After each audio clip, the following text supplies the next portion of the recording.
Hello everyone, स्वागत है आप सभी का मोटोविक्स के और एक कार रिपेयर वीडियो में। आज हमारे पास आई है हुंडई की क्रेटा कार, जिसमें क्लच का और सस्पेंशन का प्रॉब्लम है। तो ये यूजुअली हो क्या रहा है कार में, प्रॉब्लम ये आ रहा है कि गाड़ी 20-25 या 30 किलोमीटर चलने के बाद जो है गाड़ी का जटरिंग बहुत ज़्यादा हो रहा है। गाड़ी मतलब पहले गियर पे हम लोग जैसे क्लच रिलीज़ कर रहे हैं तो गाड़ी बहुत ज़्यादा वाइब्रेट कर रही है, और साथ ही साथ इसका पिकअप भी बहुत कम हो गया है। ये गाड़ी पेट्रोल वेरिएंट है, यूजुअली इसका पिकअप इतना कम होना नहीं चाहिए जितना अभी ये गाड़ी में प्रॉब्लम जो है फेस हो रहा है। तो ये वीडियो में हम लोग सारा रिपेयर प्रोसेस आपको डिटेल में बताएंगे। ये वीडियो में हम लोग आपको बताएंगे कि आपकी प्रॉब्लम क्या है और इसका सोल्यूशन क्या है। तो वीडियो एंड तक देखना, वीडियो बहुत ही इन्फॉर्मेटिव और इंटरेस्टिंग होने वाला है। सो गाइस, अगर आप इस चैनल में फर्स्ट टाइम विजिट करें तो प्लीज़ इस चैनल को सब्सक्राइब कीजिए, एंड आप हमें इंस्टाग्राम में भी फॉलो कर सकते हो, जहाँ आपको हमारे वर्कशॉप के सारे लेटेस्ट अपडेट्स मिलेंगे। Now guys, about Motofix. Motofix is India's fastest growing network of new age car repair workshop, offering complete, transparent, predictable and hassle-free relationship with its customer. With over 100 plus workshops across 5 major cities, we have 1.5 lakhs happy customers. Now guys, if you happen to visit our workshop, you may see we use latest tools and equipments, and we have a team of highly skilled technicians taking care of your car all time.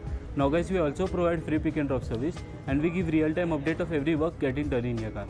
So anyways, let's get started with the video. ये जो car है ये सिर्फ 37,000 kilometre चली। आप सोच रहे होगे कि इसमें क्लच का काम कैसे निकला। ये वीडियो में आगे आगे आपको सब पता चलते रहेगा कि इसका क्लच का काम कैसे निकला, एंड इससे हम कैसे बच सकते हैं, इसका भी सोल्यूशन मैं वीडियो के एंड में आपको बताऊंगा।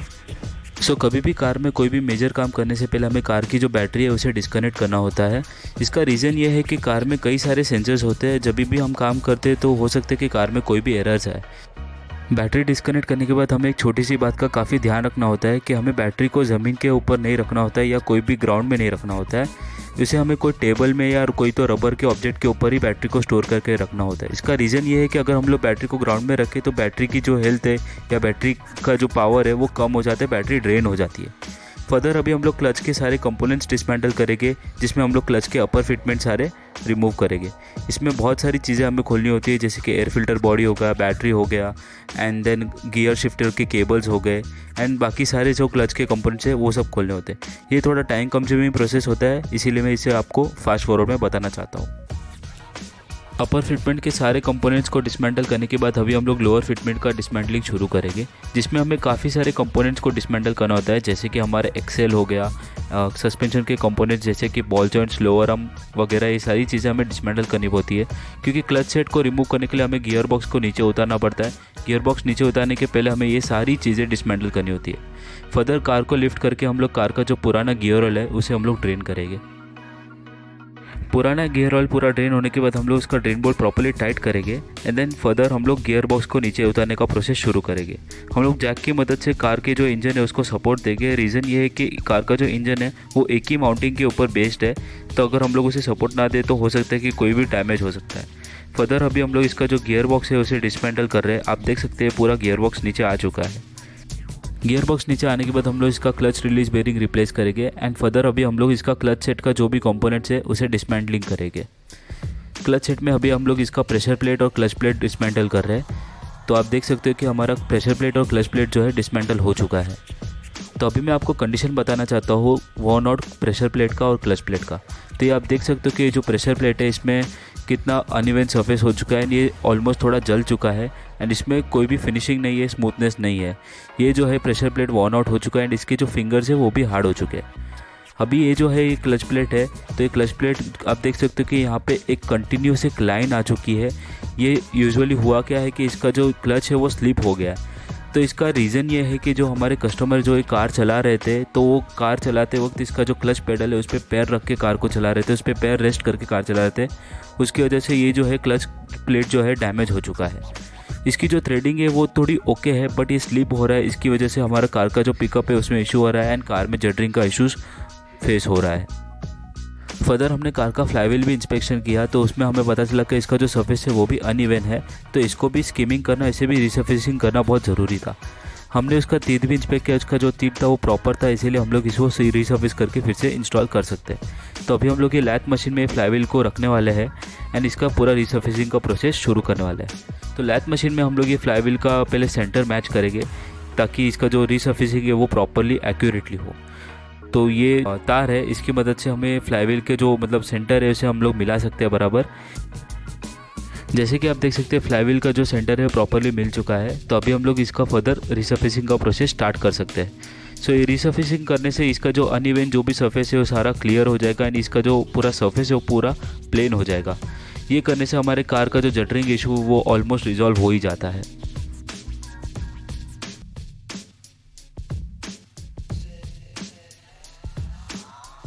सो आप देख सकते हैं फ्लाईव्हील का जो सरफेस है वो पूरा लेवल में आ चुका है। अभी फर्दर हम लोग ये फ्लाईव्हील को इंस्टॉल करने वाले हैं।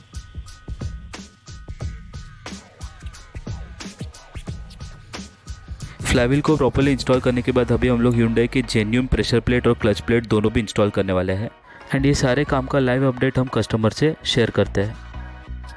तो अभी हम लोग ये कार में न्यू क्लच सेट इंस्टॉल कर रहे हैं। न्यू क्लच प्लेट और प्रेशर प्लेट इंस्टॉल करने के बाद नेक्स्ट हम लोग गियर बॉक्स में से क्लच रिलीज बेरिंग रिप्लेस करने वाले हैं। तो रिलीज बेरिंग रिप्लेस करने से पहले गियर बॉक्स को हम लोग पूरा क्लीन कर लेंगे प्रॉपर्ली। इसमें जितना भी डस्ट होगा उसको हम लोग साफ़ कर लेंगे बिकॉज ये जल्दी खुलने नहीं वाला है फिर से, तो इसके पहले हम लोग इंस्टॉल करने से पहले इसे क्लीन कर देंगे।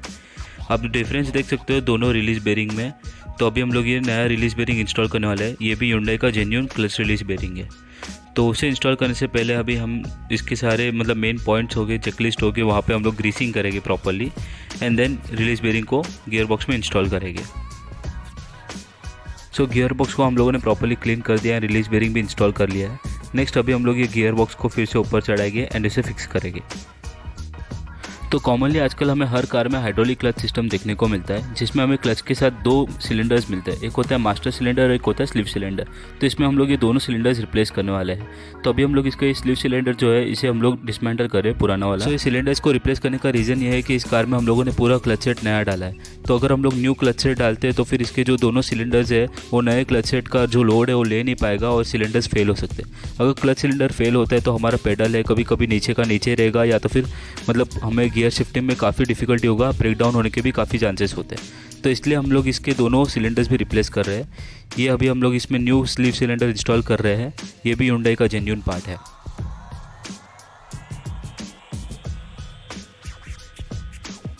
तो अभी हम लोग ये कार का क्लच का मास्टर सिलेंडर खोलने वाले हैं, इसे रिप्लेस करेंगे। तो ये इसका लोकेशन है, ये इसे हम लोग बोलते हैं क्लच का मास्टर सिलेंडर।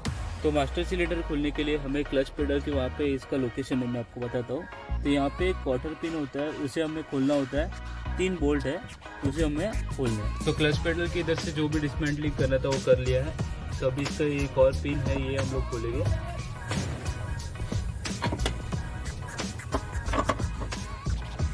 और ये हमारा पुराना क्लच का मास्टर सिलेंडर। तो ये हमारा नया मास्टर सिलेंडर है इस कार का।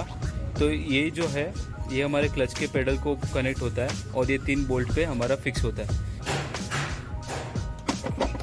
और अभी हम लोग अंदर से पेडल से कनेक्ट करेंगे इसे। तो ये अभी हम लोग इसको पेडल से कनेक्ट करेंगे। हाँ, ये हो गया। अभी इसका जो पिन है हम लोग वो पिन से इसको लॉक करें।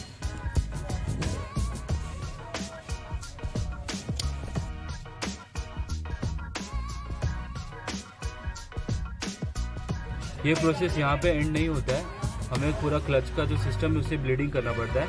बट उसके पहले क्लच का जो अपर फिटमेंट है वो हम लोग को पहले करना पड़ेगा। ये पूरा फिटमेंट होने के बाद हम लोग क्लच में से ब्लीडिंग करेंगे, क्लच में से एयर निकालेंगे।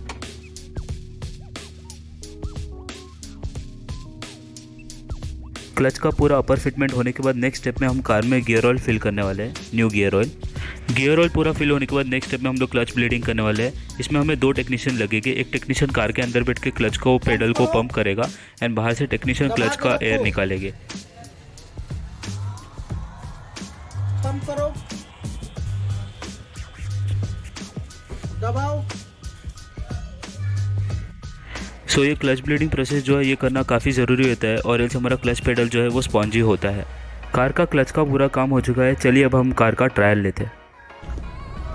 सो कार का पूरा काम हो चुका है, अभी हम लोग कार का ट्रायल लेने वाले हैं। तो इसमें क्लच और सस्पेंशन का दोनों का काम हुआ है। क्लच जो है गाड़ी गर्म होने के बाद जटरिंग करती थी और कार का पिकअप काफ़ी कम था। इसका गियर शिफ्टिंग जो था, ये जो गियर शिफ्टिंग था, गियर कहीं भी जगह पे स्टक हो जाता था और स्मूथली काम नहीं कर रहा था। तो अभी मैंने क्लच पेडल प्रेस किया और अभी देखिए गियर स्मूथली जा रहा है।